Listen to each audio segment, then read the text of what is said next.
Lives of our grandparents, perhaps your great-grandparents. Just think for a moment about how it was in Edwardian England or America at the time before the First World War. Race, Charles notes, was accepted as a given, a biological fact. And I will show how it is, and I already have in my previous videos. Was accepted as a given, a biological fact, with lineages dividing white from black that reach back through primordial time. Differences in customs and beliefs reflected. And this is what the genetic evidence has shown, that these customs and beliefs are actually correct.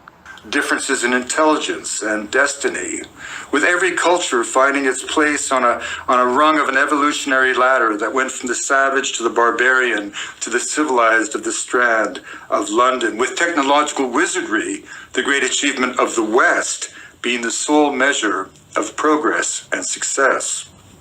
Sexual and behavioral characteristics were fixed. Whites were smart and industrious, and some people were barely people at all. Incredibly, as recently as 1902, in the lifetime of my grandfather, it was debated in Melbourne, Australia, as to whether or not the Aboriginal peoples of Australia were in fact human or not. Women's suffrage only came in 1919, 3 years after the birth of my father. Immigrants in almost all nations were seen as a threat, even by those who had only recently themselves clawed their way ashore. The poor, of course, were responsible for their own miseries. As for the blind, the deaf, the dumb, the cripples, and the mad. What's interesting about this concept of immigrants, my father's family that came here and helped to settle the American continent were not immigrants. Okay, that's not the same thing as an immigrant. Settling a continent and moving to an already settled continent are two very different things. Okay, being a pioneer is different than being an immigrant. They were best locked away, lobotomized, or even killed to remove them from the gene pool. In the time of my grandfather... And this is the danger. Now, what's funny, this is the danger. So they're whining about, the use of these, about what they're doing to the deaf, dumb, and blind. Well, this is what they are now doing to able-bodied people, if they had their way. But we're a hop, skip, and a jump away from this, because if you don't agree with the prevailing political agenda, they want to stigmatize you, and they want to make everybody think that you're insane. As for the blind, the deaf, the dumb, the cripples, and the mad, they were best locked away, lobotomized, or even killed to remove them from the gene pool. In the time of my grandfather, the superiority of the white male was accepted with such assurance that the concise Oxford English Dictionary, published in 1911, had no entries for racism or colonialism. Interracial marriage remained illegal in much of the United States until 1967. Now, here we are 2 generations later, and it goes without saying that no educated person would share any of these bankrupt certitudes that I've now listed. All of which... Now, what's humorous about this is now they share other bankrupt certitudes in the reverse. Raises a question. What was it that allowed our culture to go from 0 to 60 in a generation? Now, all of those were political movements, but political movements are built fundamentally on the possibility of change. Now, this is important that you understand. So what made these political movements possible? Well, it was the very unscientific movement of Bayesian anthropology. Now, all of those were political movements, but political movements are built fundamentally on the possibility of change. And the catalyst, as Charles King reminds us in his wonderful book, was the wisdom and scientific genius of FranzBoas. FranzBoas, the so-called scientific genius that didn't believe that science was necessary for something to be considered scientific. He did not believe in the scientific method, but yet he's considered a scientific genius. And this is the problem. This is the problem you have with psychology, the problem you have with sociology, the problem you have with therapy, like I stated with logotherapy. You can't just call something scientific.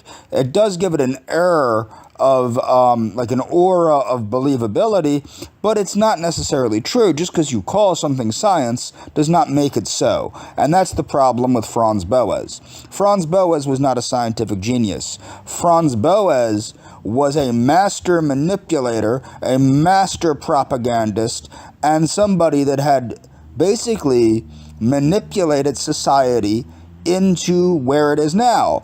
And everyone should ask themselves, are we better off now than we would have been if we continued down the road of scientific enlightenment, as opposed to this pseudo-scientific nonsense?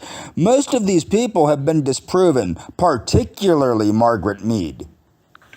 Was the wisdom and scientific genius of FranzBoas, and a small band of courageous scholars, Margaret Mead, Alfred Kroeber, Elsie Klules Parsons, Melva Herskovits, Edward Sapir, Robert Lowry, Ruth Benedict, the incomparable Zora Neale Hurston, and many others, contrarians all, who came into his orbit destined to change the world.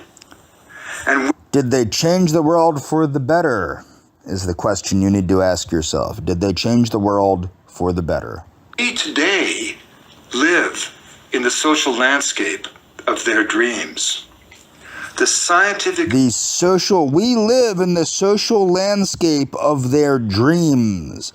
We live, in my opinion, in the maniacal, twisted manifestation of their viewpoints, of their imagination, which has tried excessively hard to make reality conform to their political beliefs.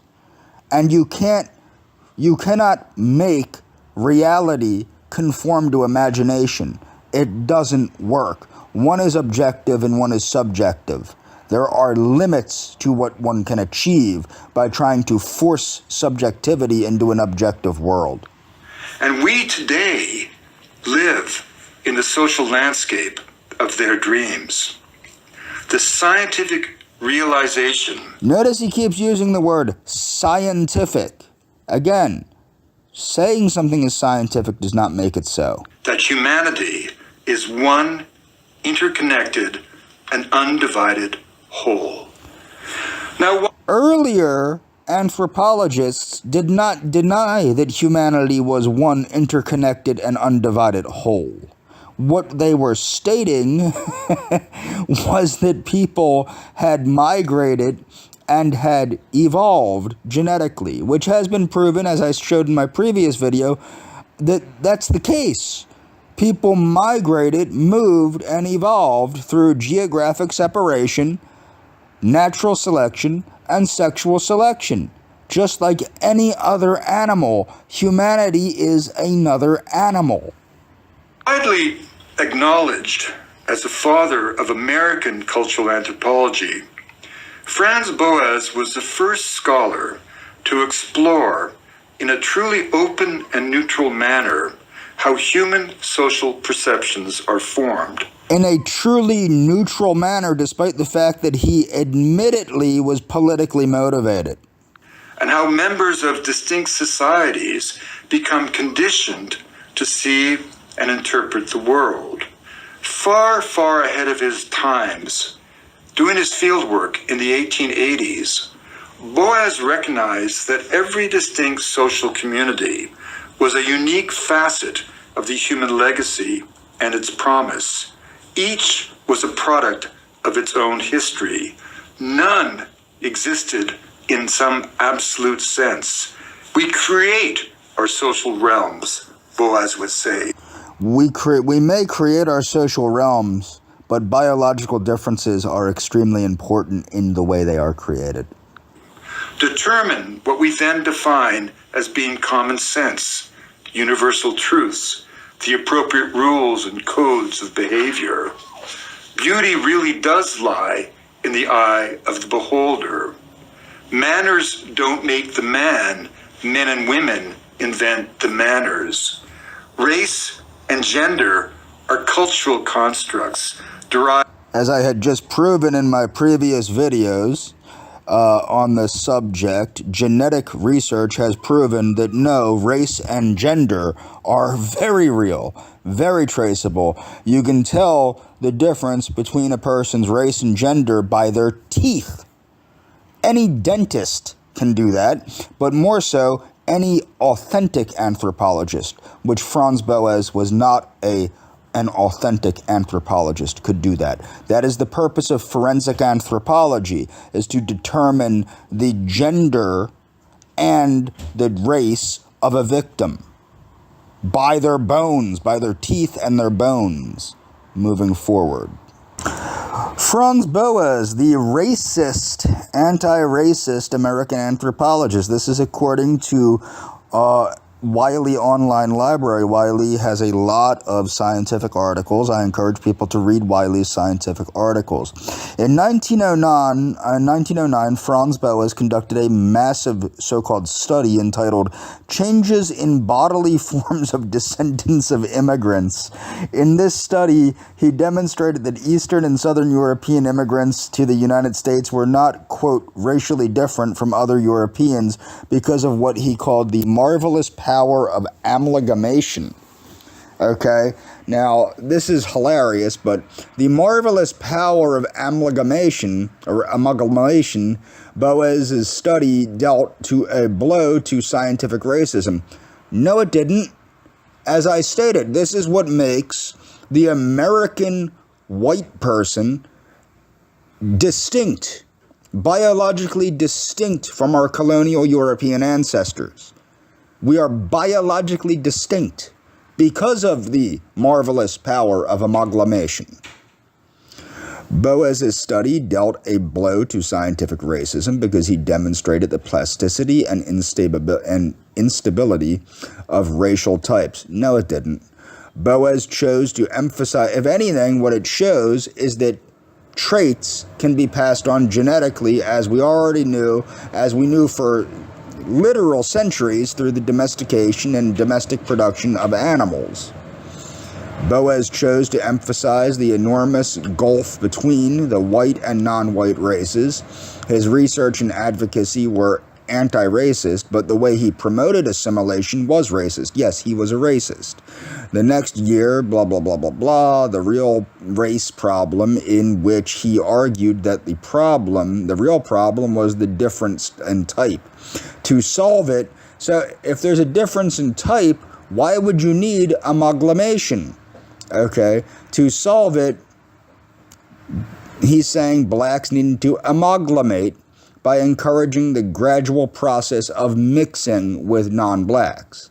So he's promoting what the Argentinian government had already done in the century prior to essentially get rid of black people by illegalizing the marriage of blacks to illegalize the marriage of blacks with other blacks and encourage the mixing of blacks with whites and Amerindians in Argentina, which has made Argentina almost black-free, okay, because it has diluted the black blood pool.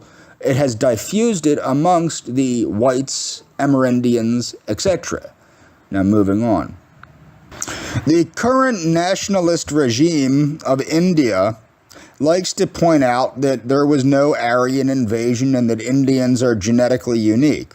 Yes, Indians are genetically unique, and part of that genetic uniqueness comes from the Indo-Aryan migration. So why did Indian media report the opposite? Can we now prove the historical existence of Bhagwan Ram rang out, blah, blah, blah, blah, blah? Taken together, the studies, one in Cell and one in Science, painted a fascinating genetic picture of how groups as diverse as local hunter-gatherers, Iranian farmers, and pastoralists from the Pontic steppe grasslands in Eastern Europe mixed to form most of the modern South Asian population.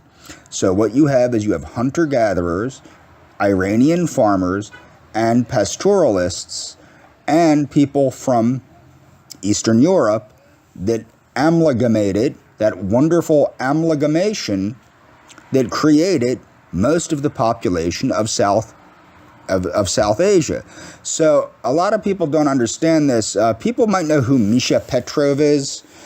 She's an adorable little Russian-American girl that is a conservative and a vegan. We're very rare.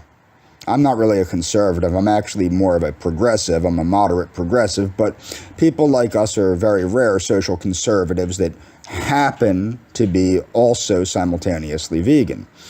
So what you have to understand is somebody said that she wasn't Aryan, she was Slavic. Well, the original Aryans, the Indo-Iranians and all these people, the Aryan invasion actually came from an area, although it was pre-Slavic. The Slavic people didn't exist yet. Modern Slavs are like Scandinavians and other people that combined to create the Slavic people as we know them today.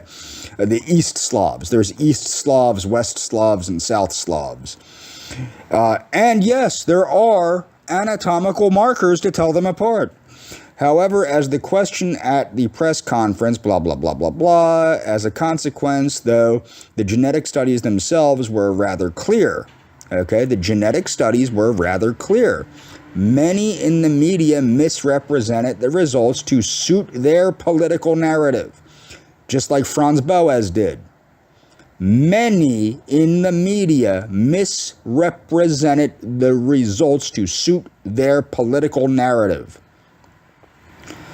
The Economic Times, I'm just going to move on. You can read this on your own, but the fact of the matter is the Aryan invasion did happen. It's genetically proved to have happened.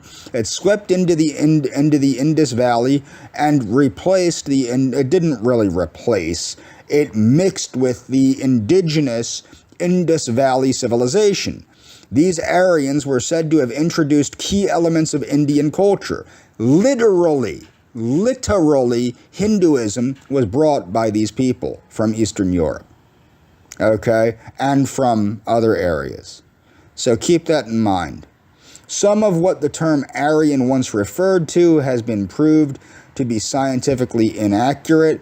The term Aryan was not a scientific term, first off. It's more so a socio-religious term. It was turned into a scientific term later by anthropologists. But I'm going to move on here. Sea nomads are the first known humans to genetically adapt to diving. People may know I'm a big fan of Win Wenger, and one of Win Wenger's things is to hold your breath and swim the length of a pool underneath to encourage the mammalian diving reflex. Most people can hold their breath underwater for a few minutes, some for a few minutes, but a group of people called the Bajwa takes free diving to extremes, staying underwater for as long as 13 minutes. And this is a genetic adaptation. Unfortunately, it looks like I've been blocked from this article. Here's a picture of one of the gentlemen, and this is various what they're doing. You know, he's hunting an octopus. Okay, da-da-da, moving on. This is him grabbing the octopus, moving on. So, Tibetans have greater hypoxic and hypercapnic ventilation responsiveness, larger lungs, better lung function, and greater lung diffusing capacity than lowlanders. Blood hemoglobin concentration is lower in Tibetans than in lowlanders or Andeans living in similar altitudes. Now, I'm going to get to this because both Tibetans and Indians have a genetic adaptation to high altitudes. because they evolved at high altitudes as a result of natural selection and sexual selection. Tibetans inherited high altitude gene from ancient human. Okay, researchers have long wondered how Tibetans live and work at altitudes above 4,000 meters, where the limited supply of oxygen makes most people sick. Other high-altitude people, such as the Andean Highlanders, have adapted to such thin air by adding more oxygen-carrying hemoglobin to their blood. But Tibetans have adapted by having less hemoglobin in their blood. Scientists think this trait helps them to avoid serious problems such as clots and strokes caused when the blood thickens with more hemoglobin-laden red blood cells. Now an international team of researchers has blah, blah, blah, blah, blah. It's not important. All I want to point out is that, yes, it is a gene that they inherited from an ancient human ancestor. So this is about adaptation to starchy diet, high altitudes helped ancient settlers survive. So these are the these are the ancient Andeans. These are the Inca people. The Andeans may have adapted to high altitude hypoxia, meaning low oxygen, in a different way via cardiovascular modifications.